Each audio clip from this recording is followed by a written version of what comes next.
What's going on, YouTubers, gamers and hobbyists? Welcome to this episode of my run through of the latest updates from GW.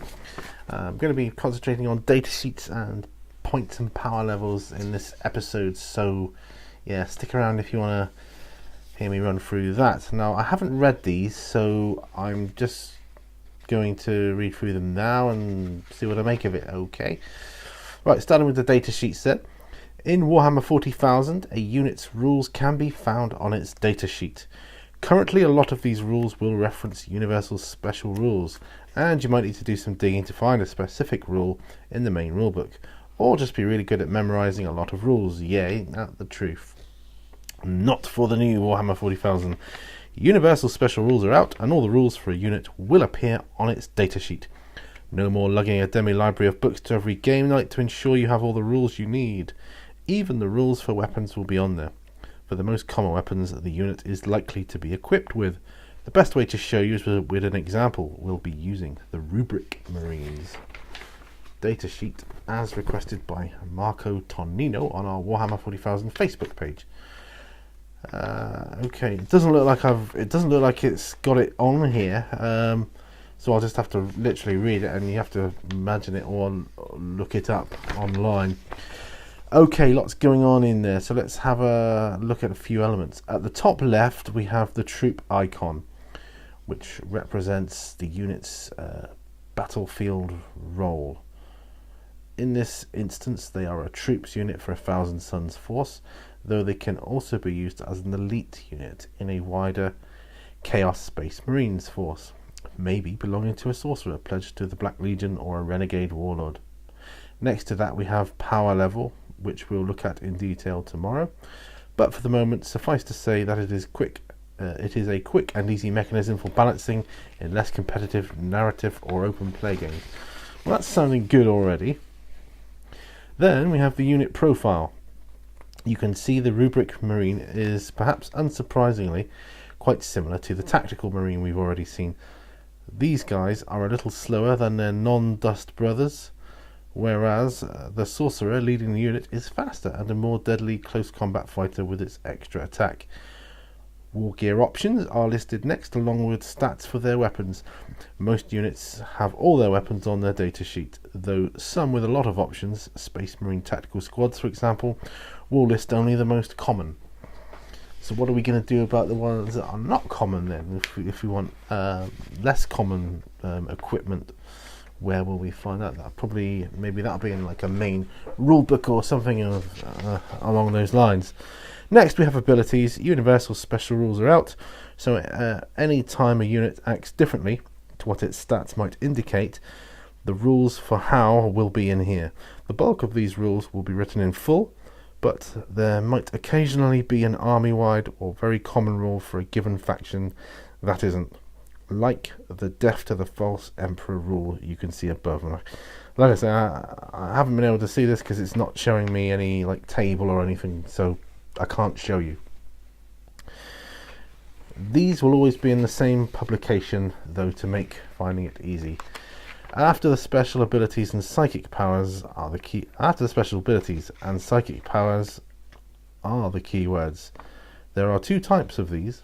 The first, faction keywords, are what you use when selecting your detachments for a battle-forged army, and often trigger in-game effects regarding what units gain benefits from certain characters or can travel in certain transports. Yes, I like the idea of keywords. I think that's going to take a lot of getting used to for me, but I think it will be a better method or mechanism of doing things. Other keywords are not involved in selecting an army, and you usually have more general battlefield effects. For example, perhaps only infantry can gain the full benefit of certain types of cover. So there are datasheets and some juicy new 1,000 Suns rules to speculate about. We're back tomorrow to look at points and power levels. I'm going to have to go back in and see if I can find these tables, and if I can, I'll come back and amend that. But there we go. So that's datasheets. Just what it said about it. I suspect we might have the same problem with power levels. Oh, there's something on here now. Anyway, points and power levels. Just printed off. In the new Warhammer 40,000, you'll find there are 2 ways to balance your games. Right, okay. Yesterday we saw that datasheets include something called a power level. This is a rough approximation of a unit's relative effectiveness on the battlefield. These can be used to very quickly throw together 2 roughly equal forces to fight a battle, or in the case of some narrative and open play scenarios, will determine who takes what role in the game. For example, if you're playing the ambush mission, the side with the highest total power level for their army will always play the role of the attacker, where the smaller enemy force will need to escape the trap. Yeah, I kind of see why that would be.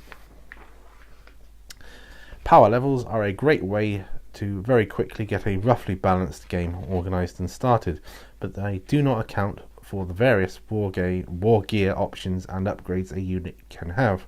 Excuse me, I've been holding that off. Cool. For this level of granularity, you have points.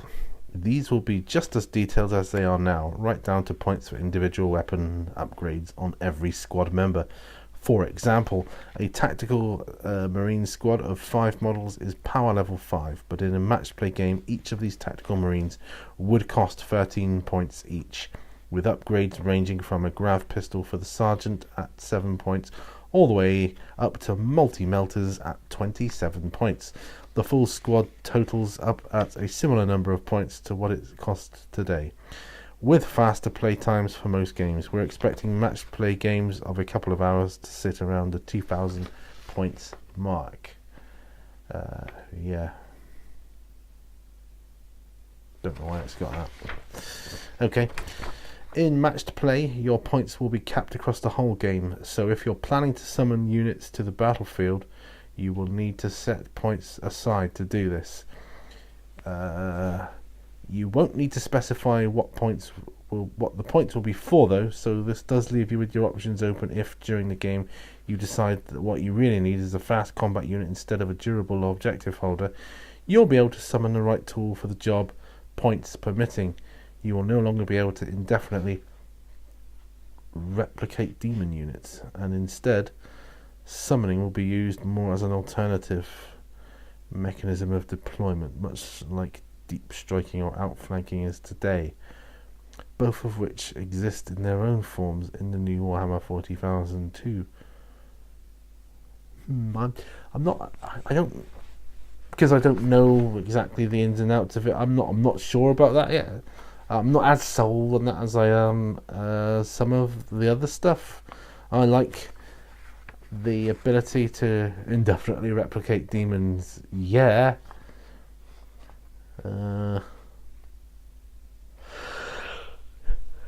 Summoning will be used more as an alternative mechanism of deployment, much like deep striking or outflanking is today.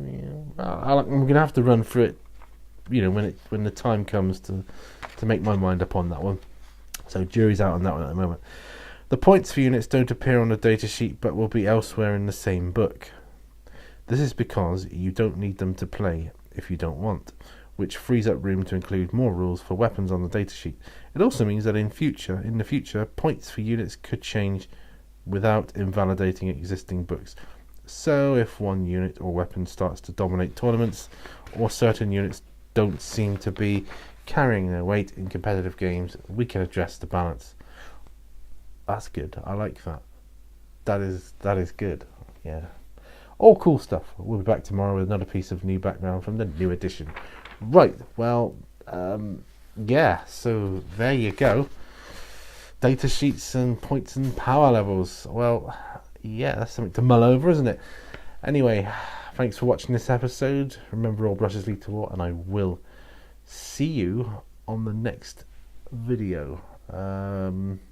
I'm just thinking the next video will be Eldar, so about faction focus, and I'll make sure I go through that.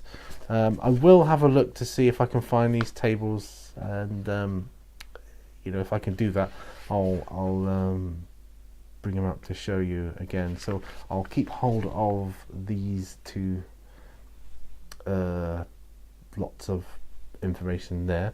Anyway, I will see you on the next video. Bye for now. Bye bye.